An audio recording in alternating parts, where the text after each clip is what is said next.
You are now tuned into Moses Squared podcast. Thank you so much for tuning into this episode. Make sure you follow both me and Desmond on social media platforms, as well as subscribing to Moses Squared podcast on YouTube and following Moses Squared pod on Instagram. Enjoy the episode. Welcome in, everyone, to another episode. Des is over there showing off his new jersey. I don't know if it's new, but a jersey of his that's supporting women's soccer. Yeah, Kansas City Current. It's your boy Desmond Moses. Appreciate you guys tuning in. Yeah, this is the KC Current, man. We got a special invite. I'm taking Naomi down. Watch these young ladies. One of the best teams in the country. But yeah, I'm repping Kansas City today. KC Current. What's good? St. Louis. And it's Lauren Moses. You already know. Here, per usual. And we're talking the recap of the NBA Finals. We have a new first time, actually, world champion Denver Nuggets. I know before Des comes on and say anything about me, wanting Jimmy Butler to win. I will say the Nuggets needed a championship. It was about time.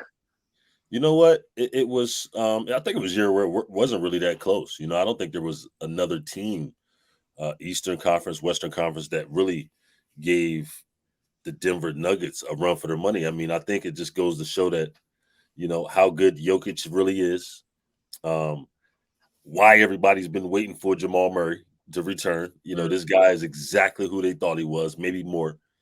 And, they got a coach who, I don't know if you guys got a chance to see the parade, see his final interview.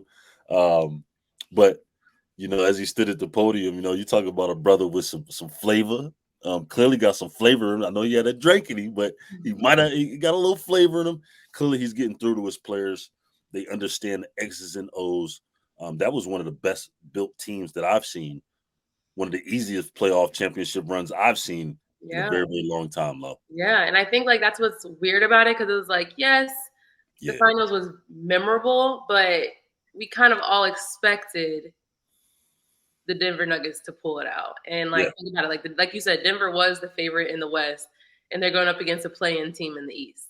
So they both started these seasons or this playoff run at very different places, but Denver, they have the people. They really do. And I have to give credit to Jokic, because he was, leading this team throughout the regular season when Jamal Murray wasn't around, and trying to position the Denver Nuggets in the best way so that when Murray did come back, it was wrapped up, basically. But also Aaron Gordon. I think he surprised some people this year in his consistency to be able to make plays, to be able to be a huge presence defensively. I was kind of finally, he's been around the league for a while now, but I think because he's moved around from team to team so much, it's been hard to kind of find that chemistry, camaraderie, whatever you want to say. But yeah, man, this was. Well, let's not forget this too. Let's talk about their run a little bit, because they started off, they beat the Timberwolves, and they, being the Denver Nuggets, beat the Timberwolves 4-1. Okay, this was a young team that's coming on. Obviously, we talk about the Ant-Man, a team that we think could be a NBA contender in the very near future, maybe a couple years out. Right? They got some superstars there. Beat them 4-1. Then they came back. Who they play next? The Suns. A Kevin Durant, Devin Booker led Phoenix Suns team, And I'm pretty sure that they won two of them things on the road at Phoenix. On the road, another series, 4-2. Not really that close. Next, Los Angeles Lakers, a LeBron James, Anthony Davis led Los Angeles Lakers team, 4-0. They didn't even get a victory. Yep. Into the finals, 4-1. 4-1 over the Miami Heat. I mean, this just goes to show, like I said, probably one of the easiest playoff runs I've ever seen. But you've seen the respect from Kevin Durant, from the LeBron James, how good Jokic is. His game is unorthodox. We're talking about a 7-foot player that has sweet touch. The way he facilitates, the way he, just his court vision, all of those things makes him a really, really special player. But I've never seen. I don't know if the Denver Nuggets. I don't know if they broke a sweat, love. I don't think so. And if they stay together, they might just run it back. Yeah. If Warriors are healthy, I think they're the only team, healthy Warriors, that can really make some shake against Nuggets. But I think what's so interesting about Jokic too is like you said he does all of those things, right? And then after he wins the championship, he's like, "Well, I'm just trying to get back home to Serbia. Like I'm just trying to go run my race my horses." And I think it's kind of admirable when you see players who were playing sports. And I think you see that a lot for international players in any sport. But it's like sport is like what they have done for fun since kid, and it seems like they have that same childlike love for the game because then it is really you're not breaking a sweat, right? Like you're putting your work, you're going home, handling your business, you have other things, other priorities in your life that take precedent to sports. And it's like you just want an NBA final, guy. Like smile. He was like straight face, but it's understandable when you put things into perspective. It is. And he loves the game and like you said, I think it's a pure feeling I get from it just watching him, a lot like you get from Kawhi and I don't know whether it's international or just the guys who don't make the game bigger than what it is. It's a child's game, whether you're playing baseball, football, basketball, to be privileged enough to play that at a professional level where you're compensated and able to, compensated handsomely, might I add, to take care of your family.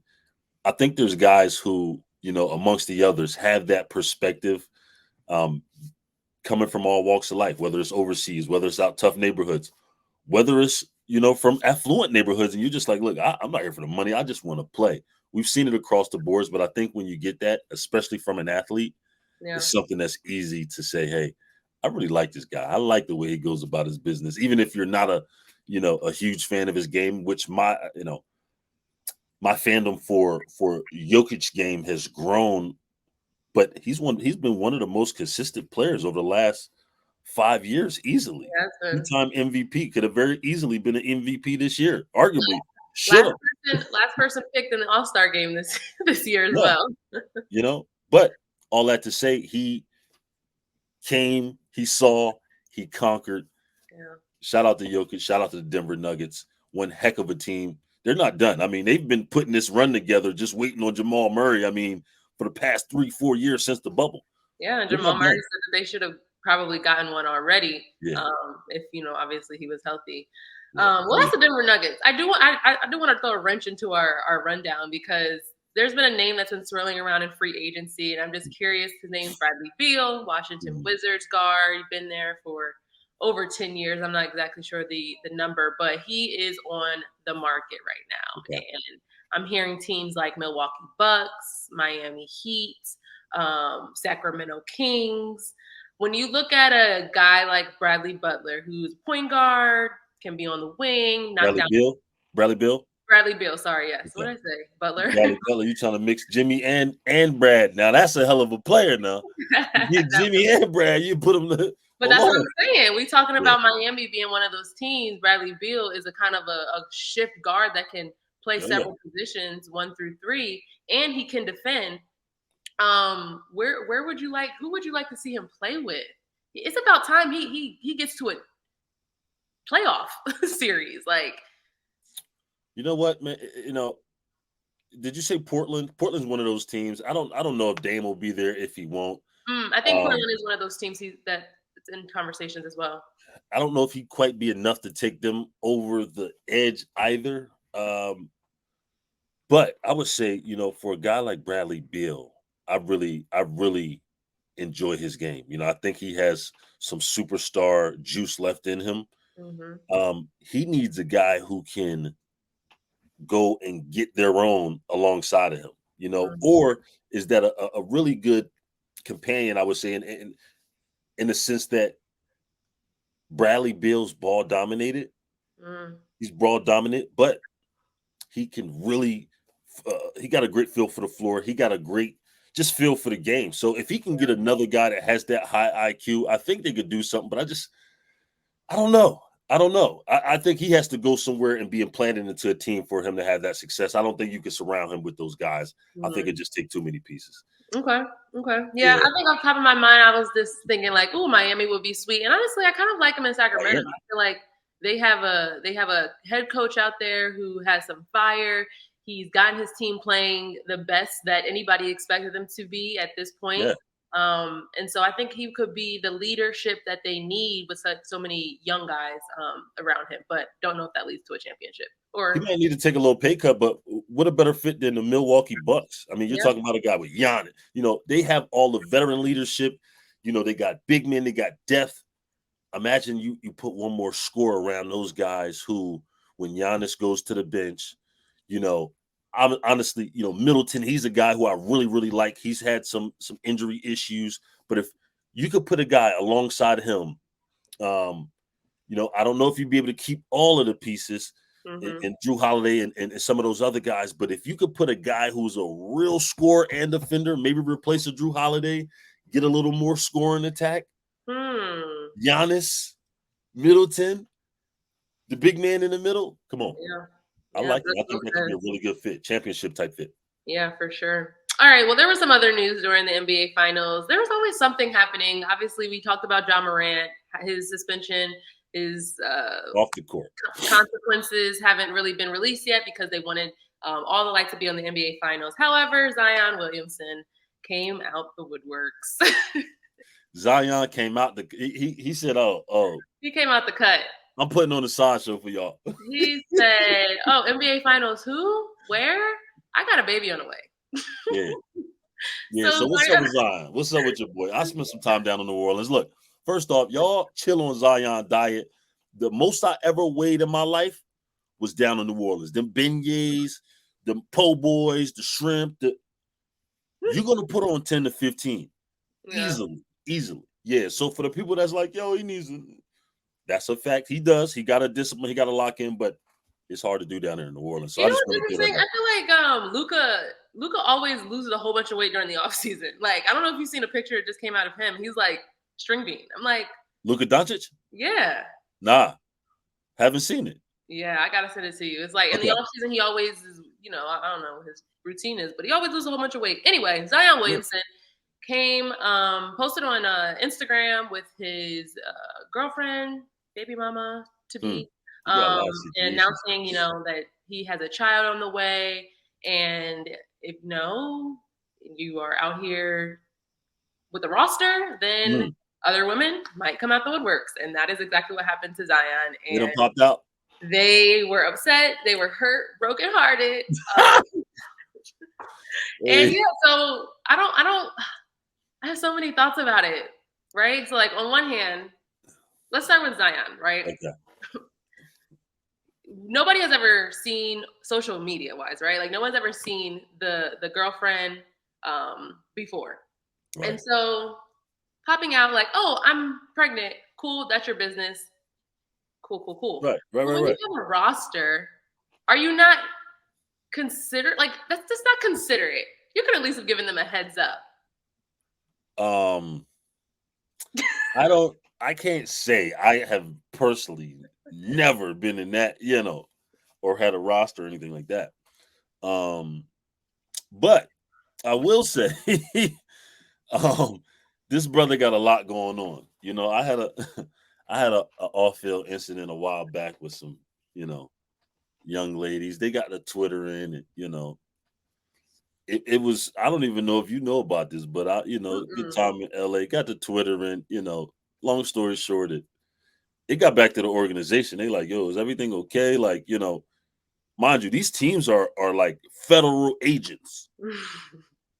They got a lot of retired, police and all these things. So it's like, these people are in tune. Like they literally, Chiefs hit me like, yo, is everything okay?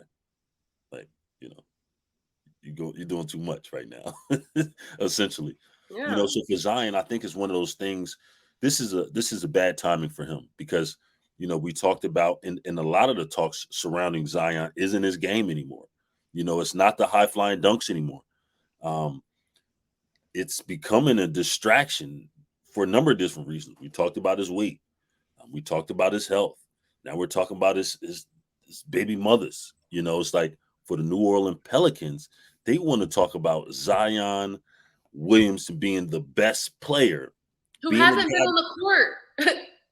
Hasn't been on the court, but that's what they want to be talking about in New Orleans. Yeah. Right now, I think an organization can get behind a player, can support a Yeah, player when situations like this happens because it's life, right? Like at the end of for the day, sure. you're a grown adult, do your thing. But it's like if you're not on the court, if you don't have the numbers to back it up, if we haven't seen even when he Mhm, wasn't healthy, and the whole thing about him not being a part of the team and him not being in New Orleans, all those things, it's like mhm. how can we support you when you haven't been doing your job, Yeah, being a good teammate, even? yeah. I mean, in value wise, how much value is he bringing to the organization? Yeah, They talk about his family being around and all these, having an entourage and whatnot. But it's, now you have this element. You have young ladies coming out, and this is real life. These are real children, real things. So we're not, yeah. making a mockery of it. But this is a distraction for an organization who's paying a guy, 150+ million guaranteed. They want to be talking about his doggone game. They want to be talking about the high flying Zion. And right now that's just not the case. There's And more and more women coming out every day. It's that's what I was not getting better. that's It's what I was not. gonna say. It's not gonna slow down, right? Because then you also think about um the type of women, right? Because there are women who don't put their business on social media, and Hmm. there are women who put all of their business for Mm. money Preach, Trump. on social media. Say a lot And of now. those are the type of women that are involved in this. And that's just facts. Like there's an OnlyFans person, Yeah. it's a porn star, it's all these things. And so it's like they're used to putting everything out. And when you are someone who is a public figure, you don't want all your business out there. A lot of Yeah. people, your NBA players, your actresses, your singers, your artists, they don't have their business. They don't Mhm. want their personal business out there. And so, how long is this going to continue when you have multiple women of this caliber putting their business, which connects you to them, Let's let's out there? let's you being nice. Let's be honest. There's a lot of sex workers out here. Yes, Y'all can and call it and what y'all I want. and se- that's your thing. Sex workers. I'm not God, bashing you. God bless That's y'all. your business. She not bashing y'all. She not. But you know, it's it's even you think about the part after the next piece is like, I even seen some of the messages. They're already tracking his brother's dollars. How much money should I expect? You know, oh, you doing so? Oh, you now they comparing, which gets expensive for him because now they all in tune. Oh, I see. Oh, so she gets. Okay. So that's what we on. Yeah. Now he's having to That's have to why it's be. attractive to be Nick Cannon's baby mama. That's all I'm gonna say because he treats all of them the same Hmm. Well, it depends who financially, you ask financially. and It depends who you ask. Some people want presents, and I ain't talking gifts. I'm talking about you know being there, being honestly. well, yeah, I don't know. Maybe the newer ones. They don't. I don't know. Hey, you know what? That's a whole nother conversation. Talk to him, sis. You want to tell him something? Whole Talk nother to him. conversation. But ladies, ladies, my fellow ladies, if a man is speaking to you through Snapchat, stop it. He want them. Stop He want them messages to be going it. here in 30 seconds. They end it. They close it so you can't see him ever again once you open it and close. Yeah, If I he call that is Snapchat. messaging you through Snapchat and is telling you sweet nothings, please Yeah, stop. Re, Snatch chat. Yeah, that's where it go down. That. reevaluate yourself just a little bit, please. And Yeah, maybe your values match up to that. Maybe they don't, but it's just when it comes to like serious relationships, I don't think you're gonna be building a serious relationship with Snapchat. My opinion, my thoughts. and I'll leave it. fellas, you done with the ladies? Because I'm a little PSA for the fellas. Go ahead. Come on. I know, I know what y'all be telling. We done told them some stuff now, but we gotta be careful what we telling these young ladies because sometimes you're gonna have to stand on that. Mm. And Zion, good brother, we love you for your athleticism. We love you for your game. You got a situation. Hope you get that handle, good brother. I hope he stays in shape. I'm ready to see some high flying Zion. This cat, I'm We so get to see ready. him in bits and pieces. Come on. We've been waiting for that for years. Come on. Jeez, I gotta go to YouTube watch Zion. God dog. Who got next, Lo? Oh goodness, that's it. That's all I got. I can't Right. really go in no more because I don't want people really calling me out. But but I do have a request for all of our listeners. Huge thank you. Last episode did pretty well, I think. I just want to encourage all of you, if you like the episodes, if you like the way me and my bro engage, hit the subscribe button. Like us up, leave a comment, let us know what topics you want to hear about. If you can't really tell, we go for the hot topics. We go for what's headlines right now. Obviously, NBA Finals just wrapped up, so there's a lot of off-season things that we're going to be talking about. NFL season coming up, all of those things. Anything you got? Y'all follow, subscribe. We giving some shit away this year. I'm giving some shit away. I might give all this away. I don't know. What's up? Yeah. Shout out to y'all. Love this. Love you. Appreciate y'all. Tune in next week for another episode. Deuces.